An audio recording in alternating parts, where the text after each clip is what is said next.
Sur le sujet, bon, on va camper le sujet en parlant directement avec le docteur Fallou. Fallou, bon, je pense que j'ai éliminé le mot docteur, je vais parler directement Fallou, parce que c'est un ami. Voilà, Fallou, on est ravis de te recevoir. Bon, c'est une émission d'architecture, mais qui est light, qui est open, et on parle de tout. Voilà, maintenant tu as la parole. Et vraiment d'avoir créé ce cadre, qui est un cadre intellectuel d'échange et d'osmose, pour pouvoir échanger entre nos différentes professions. C'est vrai que moi je suis un médecin, mais ce que beaucoup de gens ne savent pas, la médecine est intimement liée à l'architecture. Parce que dans notre jargon, on dit que l'homme est génétique et environnement. C'est-à-dire qu'on est homme que de par notre environnement. Et quand on parle d'environnement, forcément on va parler d'architecture. Et les gens oublient que le premier architecte, c'est Allah subhanahu wa ta'ala, qui a créé ce beau monde avec ses êtres aussi différents, avec ses espèces et autres. Donc, Dieu est le premier architecture. Et vous voyez même, dans le Coran, il y a des principes du Coran qui parlent d'architecture. Si on parle de Tawhid, par exemple, aujourd'hui, c'est l'homogénéité et la répétition des choses, des figures géométriques. Quand vous parlez des hommes, vous parlez de la nature, vous parlez de la végétation, cette répétition des figures géométriques, je ne vous apprends pas ce que ça veut dire les fractales. Je ne vous apprends pas que ça veut dire les suites de Fibonacci. Je ne vous apprends pas, vous, en tant qu'architecte, qu'est-ce que ça veut dire le nombre d'or, 1,618, qui est une répétition dans la nature et qui est un nombre qui permet aux architectes et à tout le monde de pouvoir évoluer dans leur travail.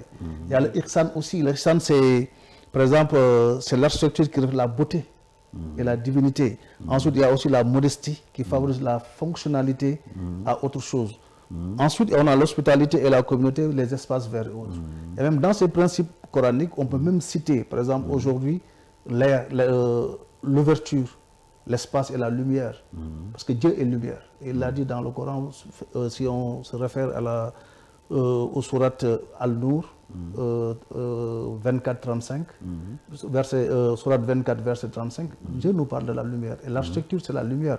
Ce qui permet aux gens aujourd'hui de pouvoir vivre convenablement et en harmonie avec leur milieu. Donc je crois que ces deux professions, architecture et médecine, deux professions qui sont de pair, qui sont intimement liées.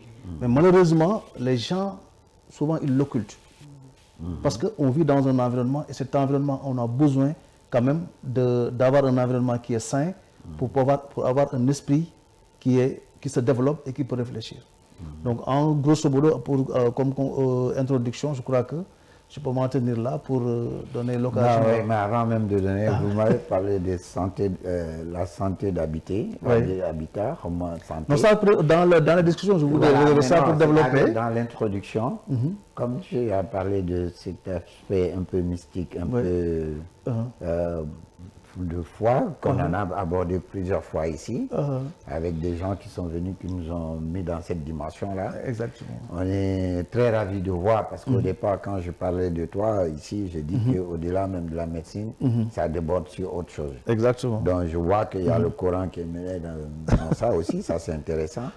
Mais je veux dire que ce qui régit notre monde, c'est notre environnement. Exact. Si l'environnement ne nous conditionne pas, on serait tous neutres.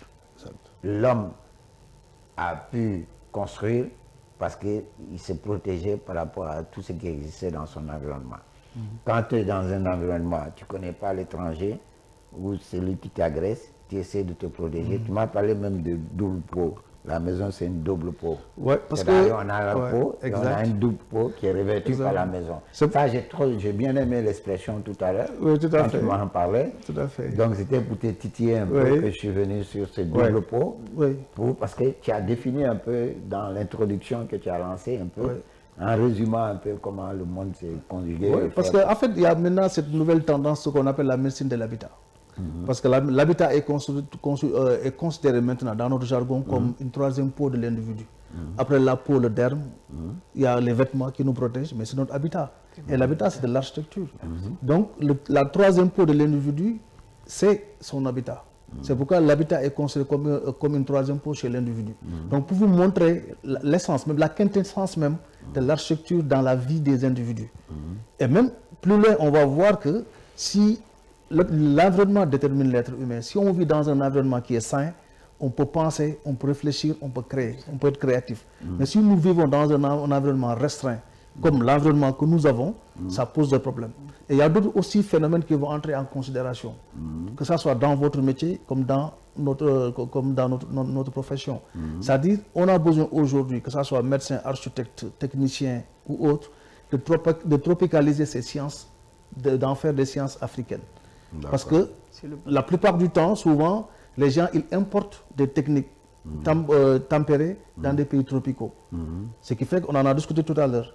Certaines de nos professions ne sont pas très bien connues par le commun des Sénégalais. Quand on parle d'architecte, on va dire oh, c'est un autre niveau. Alors que je viens de vous définir en matière de médecine l'importance de l'architecture même dans la vie de l'individu. Parce qu'il est l'alpha et l'oméga de la vie de l'individu, c'est son environnement. L'architecture, c'est de l'environnement. C'est dans ce cadre qu'on va mettre les techniciens, les paysagistes, les urbanistes, etc., pour permettre à un homme d'avoir un environnement épanoui afin de vivre correctement.